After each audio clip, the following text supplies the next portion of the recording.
So one thing that's not on my list that I kind of wanted to ask you and your thoughts on is extraction methods. There's a lot of different ways that we extract CBD. And in your world, you probably understand the ethanol process with acetones and harsh solvents and whatnot that's out there versus the CO2 extraction, which is what we use.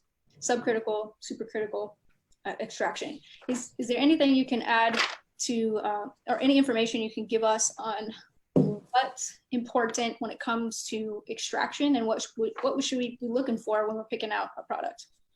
Okay, so with each extraction method, you're going to be having different chemical parameters, which changes the composition of that extract slightly. So supercritical CO2 extraction will have a different profile of the molecules from the plant than, say, ethanol extraction. Ethanol extractions tend to pull more chlorophylls, oddly enough. And then you have butane, which honestly you just want to stay away from.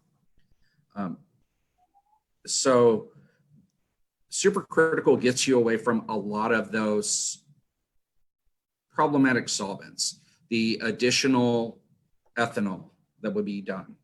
The ethanol extraction method is advancing. There's some really good, the equipment's getting better, we're recovering, getting all the ethanol out of it, but supercritical CO2 is much more clean and much more clean extraction from the solvent base. And I would just encourage everyone to take a look at that residual solvent section on the COA, which we didn't mention earlier, because look for those ethanol content, look for, that, and yes, ethanol is used for the Rick Simpson oil extraction. You're absolutely right, Stacy.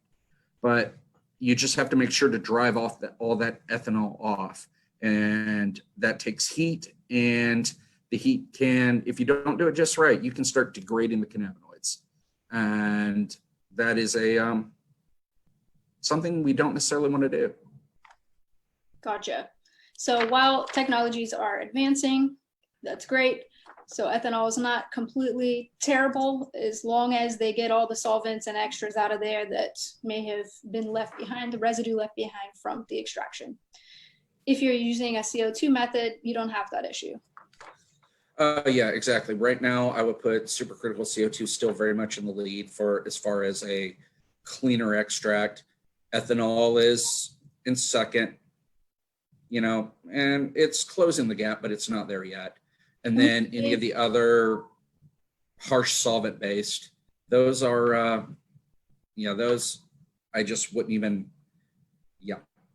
So would you say that the reason why not all companies use CO2 is because of the expense behind it? Is it a more expensive technology to use, or why doesn't everybody just use it if it's superior?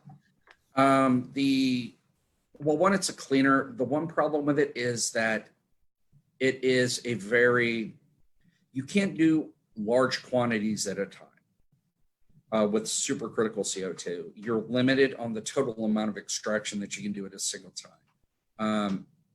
If you want to extract a bunch of hemp very quickly, you better off going with ethanol. Your throughput is much higher, but that's the trade-off, is getting all that ethanol out, plus you have a different composition.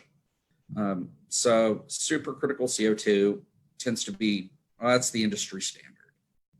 Gotcha. So it's a little bit slower, but it's worth it in the long term. No Yep. residues left over. That's good to know.